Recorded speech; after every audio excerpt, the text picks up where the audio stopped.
Although all managers participate in planning, organizing, leading, and controlling, not all management positions are created equal. In fact, no two management positions are alike.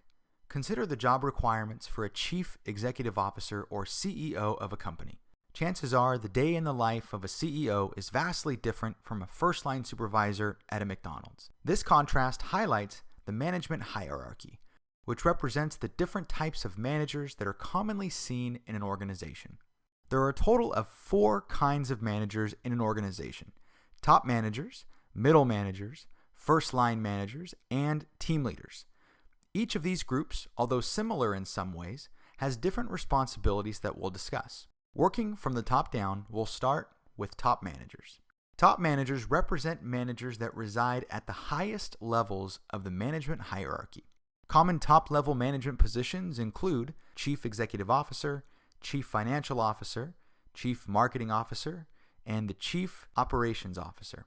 Depending on the organizational structure of the company, Vice President of Marketing, Finance, etc. may be used in lieu of Chief Marketing Officer or Chief Financial Officer. Top managers are responsible for the overall performance of the company and must be able to articulate a vision to everyone in the organization so that employees can focus their energies. Once this vision is established, top managers must be able to obtain the commitment of their employees towards the established vision.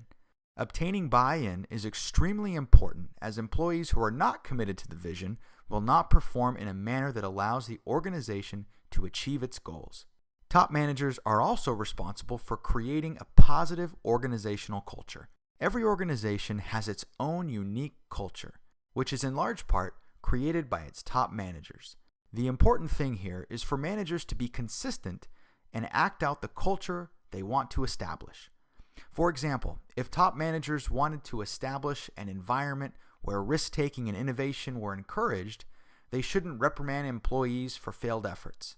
Doing so will reduce the incentive for employees to take risks, thus eliminating the very culture top managers were hoping to establish. Likewise, top managers shouldn't preach the importance of ethics while allowing family or friends the opportunity to use the company jet for what is clearly non-business use.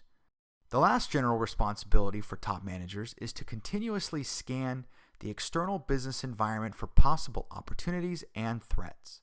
Since managers cannot control what happens in their business environments, it's important that they remain aware of the changes such as new regulations, emerging competitors, shifting consumer preferences, or even changing economic conditions so that they can better prepare their companies. The next kind of managers are middle managers. Middle managers often serve as the intermediary between top managers and first-line supervisors. Common middle management positions include district managers, branch managers, plant managers, and regional managers. Middle managers are responsible for executing on the goals and objectives established by top management. This involves developing separate goals, objectives, and strategies for their own business units that ultimately lead to the achievement of the larger goals and objectives. In order to meet these objectives, middle managers must be able to allocate resources, which is a primary responsibility of middle managers. This includes utilizing money, labor, equipment, and property in an effective manner. Middle managers are also responsible for coordinating various groups in order to achieve their goals. Since middle managers often oversee larger business units, they must be able to shift resources around as necessary, whether it be to accommodate a sudden spike in demand, shift production to a new facility due to a work stoppage, or even prepare for a natural disaster. Lastly, middle managers must monitor the performance of their direct reports and make the necessary changes to improve performance. The third kind of managers are first-line managers, often referred to as first-line supervisors. First-line managers are commonly responsible for supervising the performance of those that are directly responsible for producing a company's goods or services. First-line managers include department managers, office managers, and even store managers for smaller operations. Because first-line managers directly oversee those who are producing goods or performing services, their primary responsibility is to oversee the performance of those entry-level employees. Because they maintain a close working relationship with entry-level employees, first-line managers are also responsible for training new employees so that they can adequately perform their job responsibilities.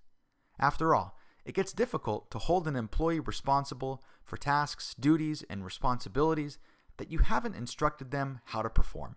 In addition to monitoring performance and training, first-line managers will also perform functions like scheduling for their direct area. This involves forecasting sales or production requirements and ultimately staffing to ensure that demand is met. The last group of managers, and one that is relatively new, is what are known as team leaders. Although all organizations do not use team leaders, many are finding value out of the use of self-managed teams. But in order to understand the roles and responsibilities of the team leader, let's first discuss the more traditional management hierarchy. Traditionally, organizations include top managers, middle managers, and first-line managers. In this hierarchy, first-line managers are responsible for the performance of their direct reports and ultimately in charge of staffing. However, many organizations have transitioned to a structure in which teams manage themselves as a way of fostering innovation and increasing performance. In a self-managed team, the team is collectively responsible for hiring new employees, firing ones that don't perform well, assigning job responsibilities, and other tasks that are typically performed by the first-line manager. Team leaders are generally responsible for facilitating team activities in an effort to accomplish group goals. However, they are not accountable for the performance of the team. In fact, the group as a whole is. So really, the role of a team leader is more of a facilitator as they try to ensure that the group performs in a productive manner. In addition to serving as the master facilitator, team leaders are responsible for managing both internal and external relationships. The difficult thing with a self-managed team is usually everyone within the team is equal in authority, which often makes it difficult to coerce people into doing their job. Although coercion is rarely a good long-term motivational strategy, some employees could take advantage of the lack of a formal manager in the group. So team leaders are responsible for managing these internal relationships and also serving as a liaison to the outside world. They commonly report on performance as well as the status of the group and can even get first-line managers involved in special circumstances, like if there is a problem employee. As you can see, where the manager is located in the hierarchy is a significant driver behind their primary responsibilities. By performing a different set of responsibilities, each level of management works together to ultimately lead to the accomplishment of organizational goals and objectives. This has been the management hierarchy. In our next video, we'll discuss the different types of managerial roles. For questions, please leave them in the comment box below, and I'll do my best to get back to those in a timely fashion. And remember to subscribe to Alanis Business Academy to have our latest videos sent to you while you sleep. Thanks for watching.